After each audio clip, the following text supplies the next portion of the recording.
Congo Kinshasa, Congo Brazzaville, ba diaspora bisika nyonso partout bozwami pona kolanda magazine Bonda Ekolo o ezali magazine d'actualité et kambami na yemoko le DG valable Alain Dewa. Tofongoli magazine na biso ya mokolo ya lelo na élément oyo boyeba que Premier ministre Jean-Michel Sama Lukonde asalaki ouverture ya ba travaux préparatoires ya table ronde mokolo ya lundi 19 juin na Kinshasa tolanda élément oyo. Premier ministre Jean-Michel Sama Lukonde a fongolaki mokolo ya lundi 19 juin na Kinshasa ba travaux préparatoires ya table ronde oyo esengeli et examiner ba contour nyonso ya problématique ya état de siège oyo ezalaki décrété depuis le 6 mai 2021 et pa ya chef de l'État Félix Antoine Tshisekedi na province ya Nord Kivu na Ituri. Na occasion yango Jean-Michel Sama Lukonde a invité ba participant dans sens ya responsabilité pe ya patriotisme pour na approfondissement ya question en vie ya ko produire travail pe feuille de route oyo et ko permettre bonne tenue ya table ronde na yango table ronde oyo et ko permettre bango ba orienter ba décision ya chef de l'État si requalification topé levé pire pe simple ya état de siège na province ya Nord Kivu na Ituri yango biso to betisi kambunda. Tension ya makasi salmi kuna na Kasai Oriental IDPS Mbujimai basengi démission ya gouverneur Patrick Mathias dans 48 heures tolanda reportage ya Mpangi Rachidi.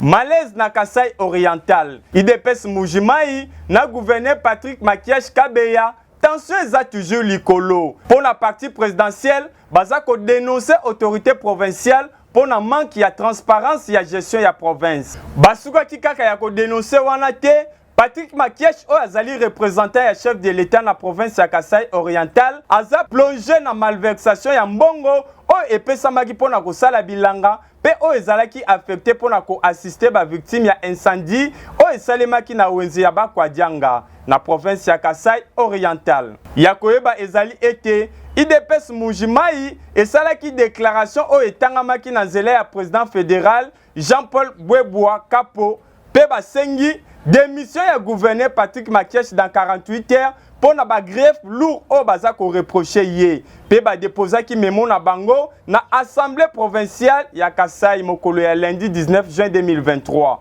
IDPS Mbujimai basalaka déclaration na mois ya mai dernier pour na kosenga départ ya gouverneur Makiachi. Déclaration yango esalemaka quelques jours après publication ya rapport ya IGF sur découverte ya deux comptes o ezalaki non déclarés. Match oyo eza à suivre. Biso to betisika kambunda. Koko ma journaliste professionnel koyeba caméra na kosala ba montage vidéo et komi kitoko grâce ya Sefomi po baza ko pesa ba formation ya kitoko pe ya qualité tolanda spot publicitaire oyo.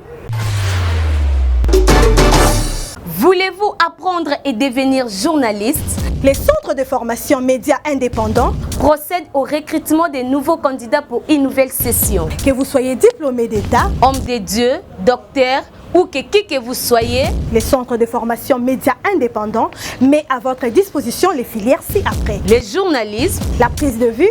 le montage vidéo. N'hésitez pas de nous rejoindre car ici, la formation se donne avec les professionnels des médias. Chez nous, c'est de l'expérience et du professionnalisme. Pour tout contact, appelez-nous au plus 243 89 81 81 097 ou appelez-nous au plus 243 99 37 45 722. Je répète, appelez-nous au plus 243 89 81 81 097 ou au plus 243 99 37 45 722. Nous sommes les centres de formation médias indépendants. Ponanini Martin Fayulu a boyko participer na ba élection oyo eza organisé par Denis Kadima tolanda commentaire ya Mpangi Rachidi.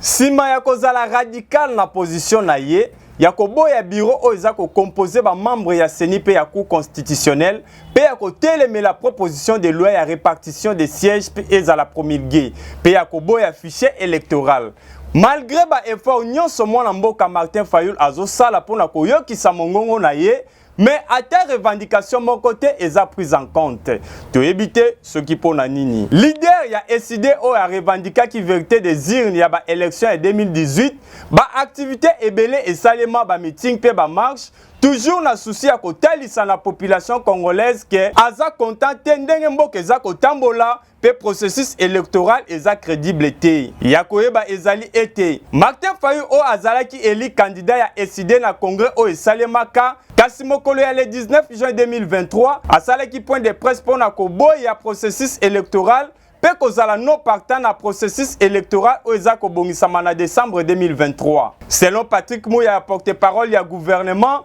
Koboya ko participer na ba élection en décembre 2023 ezali échappatoire pe fuite en avance. Pour opposition bazana bango prêté ya ko keni na ba élection bazaka kana logique moko ya ko luka dialogue pour na ko partager pouvoir. Balukaka pouvoir na dialogue te na nzela ya maponami. Un vrai leader atalisa makasi na ye na nzela ba irne. Match oyo eza à suivre. Biso tobetisika kambonda. Yo mutu ozana posa basela yo reportage ya qualité pe ya solo ozana mariage conférence to pe ba activité ya ndenge na ndenge mbonda yekolo agence aye wana pona ko sela yo musala kitoko.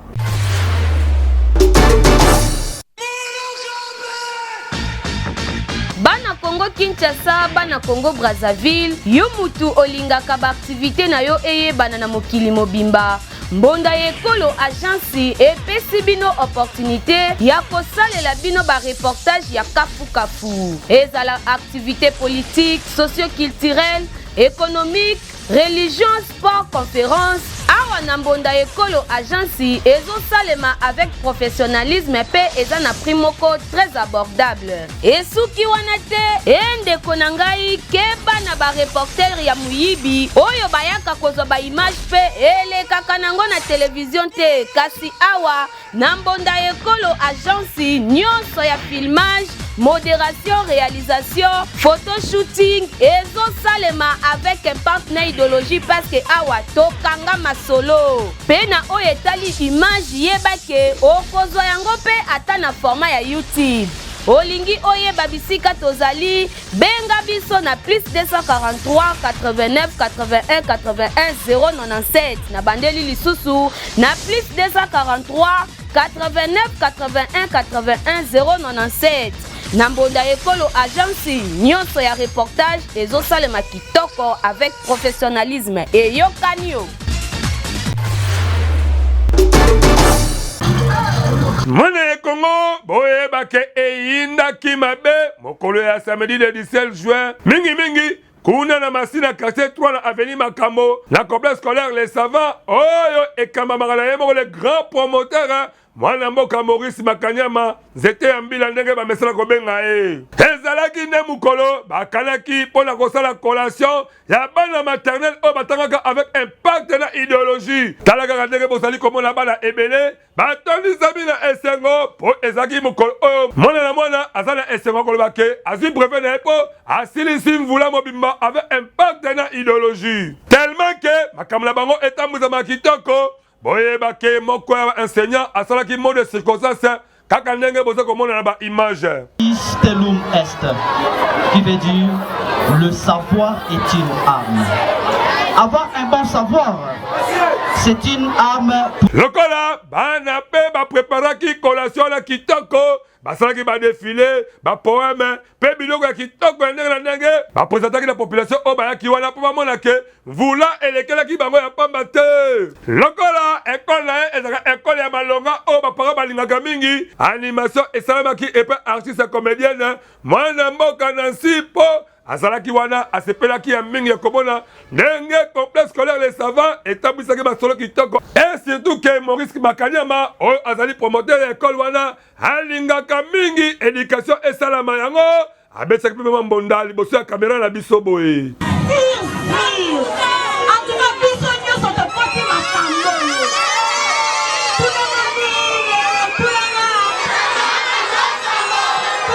que Maurice Makanyama nzete ya mbila oyo apesaka esengo epa bana masila quartier 3 balingaka ye mingi pe école na ye éducation epesama kitoko apromettre baparents ke voulez koya Minerval bako foutre la primo ya kitoko ya muke bino moboka ndenge nini abetsaki mbonda. Sont gratuites en maternelle, au primaire, au secondaire, aux humanités, toutes les options. Inscription et va offert. Isali kitoko mwana mboka Maurice Makanya Manzete Ambila ozali vraiment leader ya solo la éducation mingi na commune Masina biso mbonda ekolo tebetisi mbonda pona peto fulio mokako soit de manière que on continue kosunga bana Masina po misala na yo e monani kitoko yango tebeteli okambonda. Des convois ya ba casque bleu ya Monisco bazalaki attaqué epai ya ba hommes armés na Kimbulu na territoire ya Lubero na province ya Nord Kivu. Tolanda reportage oyo na bokebi nyonso. Des convois ya ba casque bleu ya Monisco ezalaki attaqué na butu ya samedi 17 à dimanche 18 juin epai ya ba hommes armés na Kimbulu na territoire ya Lubero na province ya Nord Kivu. C'est le responsable ya information publique ya Monisco na Beni, Jatobi Okala, ba convoi oyo ezalaki kosala ba mouvement routine tango bazalaki attaqué na localité oyo eza situé à une trentaine de kilomètres na sud ya ville ya Butembo na axe entre Missienene na Lubero centre. Jean-Tobi Okala a expliqué que contrairement na ba rumeur oyo ezali ko circuler ba casque bleu oyo bazalaki bel et bien ciblé epai ya ba hommes armés non autrement identifiés. Payé a insisté que sur les faits ba casque bleu babetaki ba bali ya pambate kasi babetaki ba bali pona ko se défendre contre ba hommes armés oyo yango biso tobetisi kambunda. Magazine Bonda Ekolo azako benga na ba leader nyonso ba ya ko présenter ba vision na bango pour que population aye babango.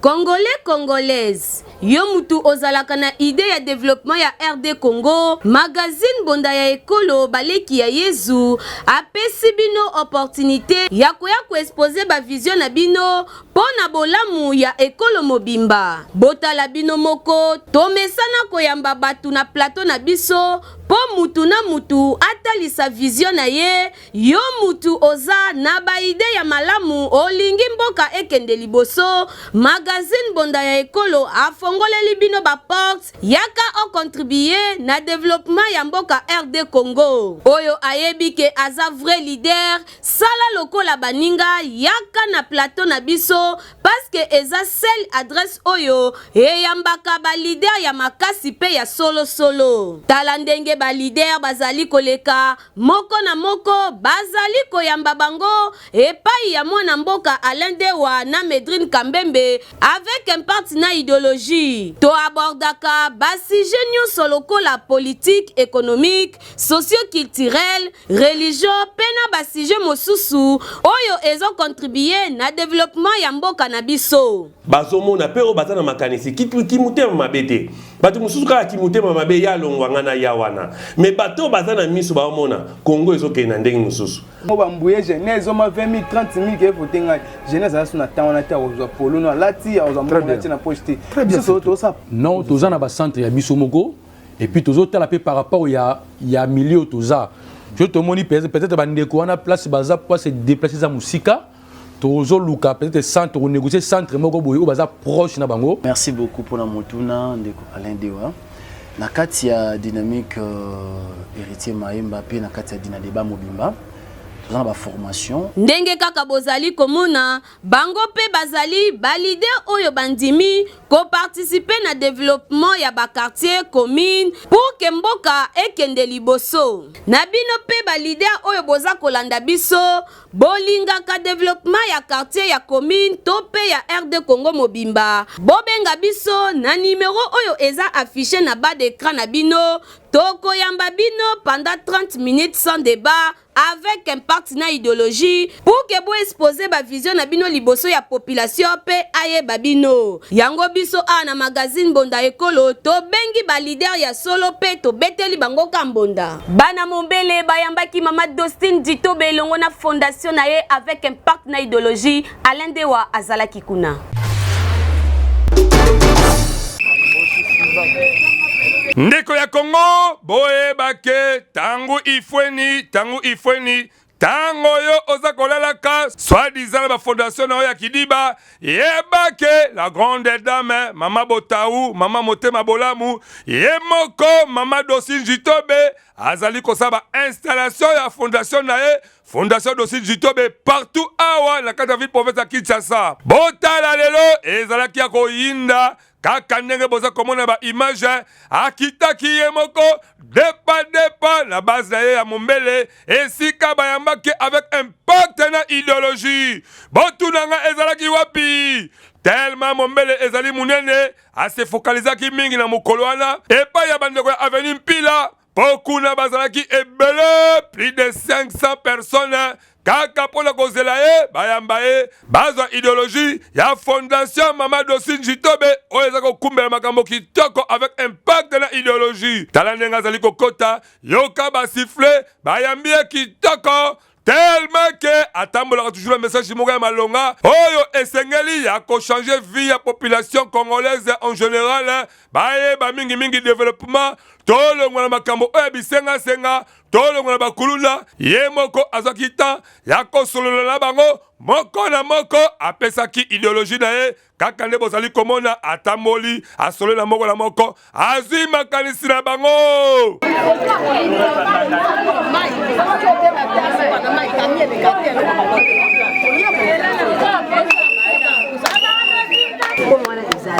mutakotia azati pe kura baninga kure se zongi to kenda sima kura ezati ka mwaka betikali ya donc esuki kuna lokola azalaka Mama Motema Boboto na cadre toujours ya fondation Mama Dostine Jitobe ye moko a promettre bango et surtout que message na ye mingi ezali pe ya cadre politique ya ko accompagner Mukwa Tondolo le chef de l'état Félix Tshisekedi à travers fondation Dostine Jitobe pe na parti politique na bango CRD ya mwana mboka Christophe Mboso Kodia Kwanga le président ya Assemblée nationale bino moko boyo kelanga eloko oyo tellement ba mama ba sepela ki ya trop ndenge nini babetisaki mbonda binde tomoni mama Dostine tomoni Moïse puisque tozana courante tozana ponte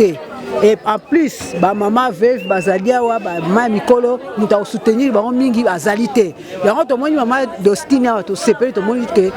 tozui Moïse aye à soutenir biso pour la koya ya mama na biso na bisika oh vraiment on a aimé to sepeli makasi j'espère que zamba la soukate ya koya lisusu et va revenir encore to sepeli makasi to yambie vraiment ndenga lobi que to simba yeka na maboko yepe ko simba biso to sepeli makasi vraiment to esengole ki ebele tellement que mission na ye ezalaki ya ko installer fondation Dostine Jitobe abeta mandataire ye moko po azwa zéro mama nyonso ya kote oyo baleleli nga balobi mama ndenge nini tozomona kote na biso ata mama moko aleki te mutu aleki te nga nayebisi bango ke non bomona pasi te lokola nga moko na mwana Mombele na kosala nyonso na ya kovisite bapont na problème ya courant oyo bamama bazolela awa mpo na makasi na nga moko na kokoka te mais avec l'union fait la force na kokoka puisque normalement c'est comme ça à chaque fois j'ai toujours dit normalement je dois faire tout pour parler avec mon président qui est M. Christophe Mbosio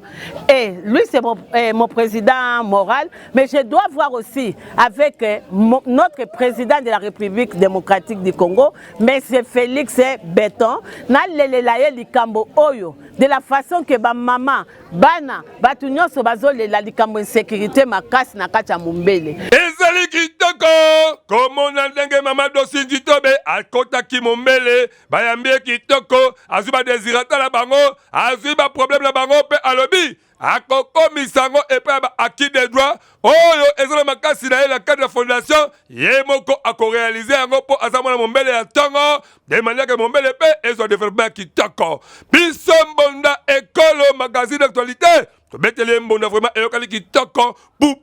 po sango na ye eke musika bikumbakumba ya bachauffeur na se ya kwiti eza mabe makasi botala ndenge aye kosukisa course na ye na se ya grand car pe a perdre vie na ye mobimba bolanda reportage oyo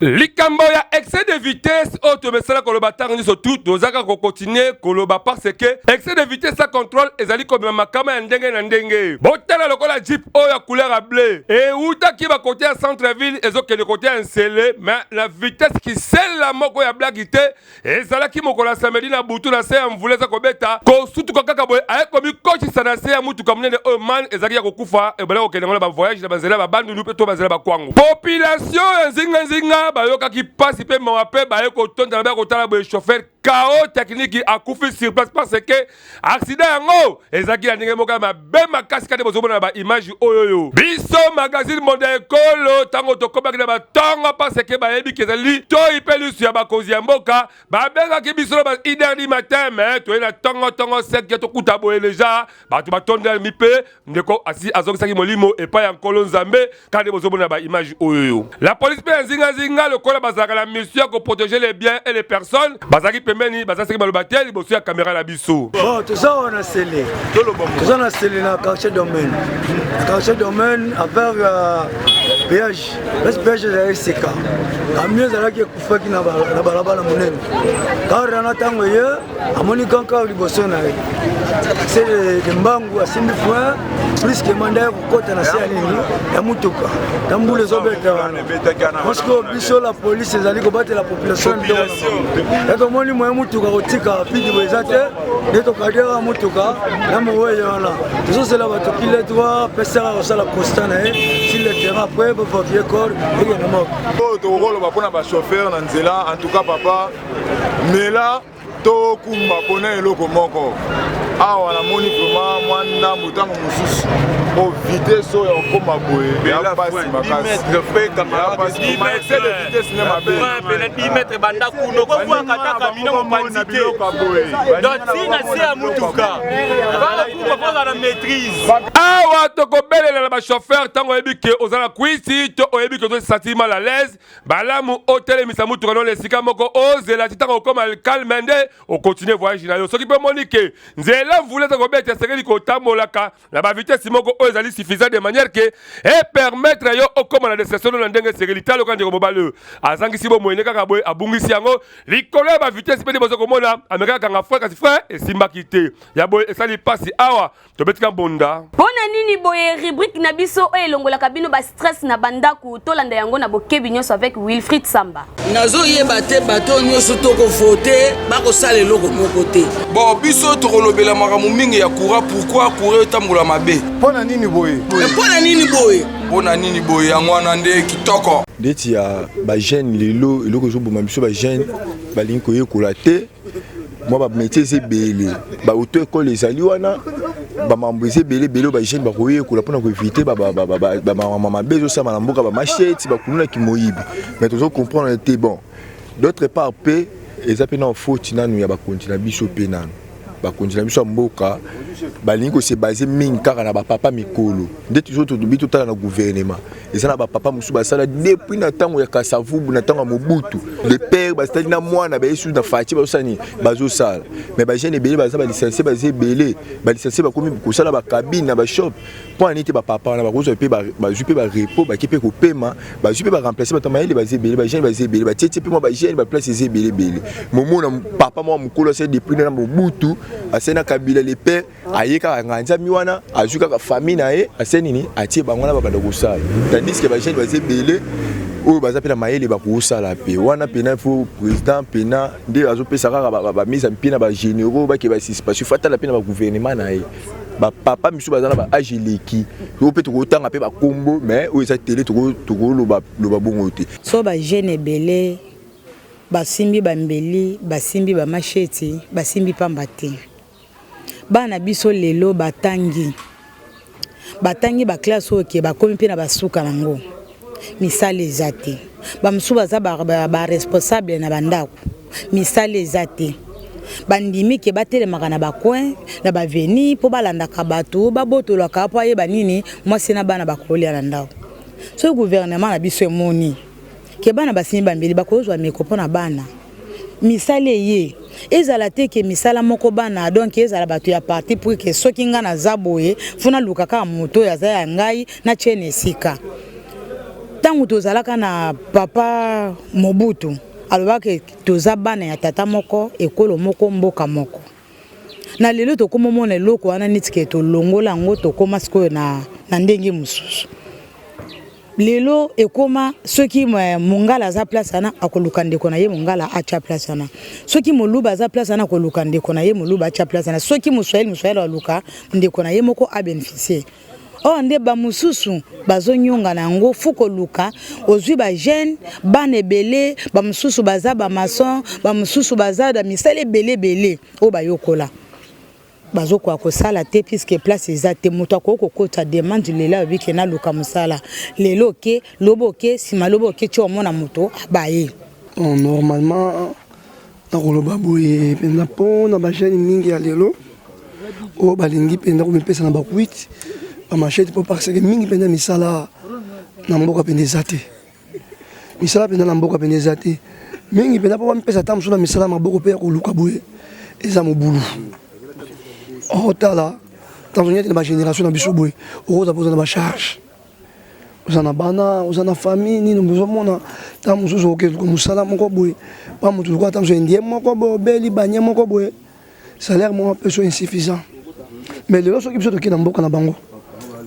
jamais que toki un congolais kokende asali société moko peut-être na kati ya inde obe na liban azwi batravaillere teke bendio mpe balibanien apesa bango salaire oyo bango bapesa biso kutu seka gouvernement na biso mpenza ezokoka mpenza kozwa badisposition nango te mpenza mpona bagene yomoni bagene mingi bakomosimba machete ata ndeko mpenza kokende na liban mpenza osali société gouvernement na bango kobanda oblige osalaire mpona bandeko na bango ke te batravaillere balibanie bandeko na biso baza fota bango ntango mais biso na kati ya kongo eloko na mpenza eza te yango moni bagene mingi bakomosimba bamachete caricature ya mokolo ya lelo koko ntirintiri jesi jemba abeteli biso lisolo nini Ingrid Mateta likambo ya banomination ya babourgmestre euti kosamba awa na ville province ya Kinshasa ekreye badesordre baparti politike ya ndenge na ndenge kutu mingi kutu basaka eliki yake bakobima me lokolo babimi te batombaki bafaso moko kutu mpe bamilongo na bona kati baparti politike la parce que eliki na bango ezalaki bazala nommé quelque part yango mpe honorable oyo tobengaka mingi honorable parce que ye asi amesana na ye akata bamanda mingi azwaka na ye te atikalaka moto akosala bakonstat lelo lisolo nini abeteli biso na kati kaka baronde ya honorable atambola boye amoni vie mondonga azobima na kanda ya mabe yoka honorable suka na yombo mpona vie mondonga kombo ebimi te yoka ye sikayo vie mondonga mpe kuna na kanda azobima na palais botala ndenge idéologie ezali mposo mwasi na ye mokutu azokama vie mondonga donc banone ngai bukumestre te lelo bakoyeba ngai na kanda wana depa vie mondonga ayeti na biro na bango esika apesa siège ya parti politique na bango kanda mesha ya danze tala makambo nini aza kosala ngai napesi bino siège nazanga poste jamais bobima je démissionne à parti kanda ya mabe esalaki papa mondonga parce que akanaki ke abima selo ndenge bayokani na parti politique na bango apesa bango siège apesi bango bureau biloko nyonso tu mais kombo ebimi te yango apanzi bango yoka mpe honorable na basongisongi na ye ndenge nini abeti bango ayaya politique ya mboka Congo tobetisika mbunda elingi koloba ke soki kombo na ebimi te yeba ke le panier circule encore turo ebimi te sa elika atamba na sima okobima tande ve mondonga apasi na biro abengana ba combattant to ba membre ya parti kutu ye amilongoli na libela parce que akanaka mabourgmestre abimité likambo oyo pe eziyo be kanga motema le panier circule encore awa tobetika mbonda abakisi mvula moko na mokolo ya lelo biso ana magazine Bonda Ekolo toza ko souhaiter ba joyeux anniversaire Agé Lopusa molandi monene ya magazine Bonda Ekolo tolanda page rose oyo. Ce jour, une année de plus, pas fait à caca. Aujourd'hui c'est ton jour, nous nous sommes décidés de te faire le bonheur que tu mérites. Toko tokomi na suka ya magazine na biso ya mokolo ya lelo. Merci na bino nyonso parce que bozalaki ebele po na kolanda biso. Bon continuer na ko s'abonner massivement na chaîne YouTube na biso Mbonda Ekolo officiel. Yango eza seul moyen au bokoki ko soutenir biso. Bolanda biso pe toujours chaque jour na ba chaîne na biso partenaire et ko sala biso kitoko makasi. Bobenga biso na ba numéro o eza affiché liboso ya ba poste téléviseur na bino po na kolekisa ba page rose to pe ba événement ya bino ya ndenge na ndenge. Na sima ya caméra zalaki Igrid Mateta na le DG valable Alain Dewa pe na réalisation lisusu Igrid Mateta pe Muta Simbi édition ya mokolo ya lelo ezali bongo Rachidi Mpangi ngana bino tokuta na mbala ya sima soki Yesu Kristo akozonga te.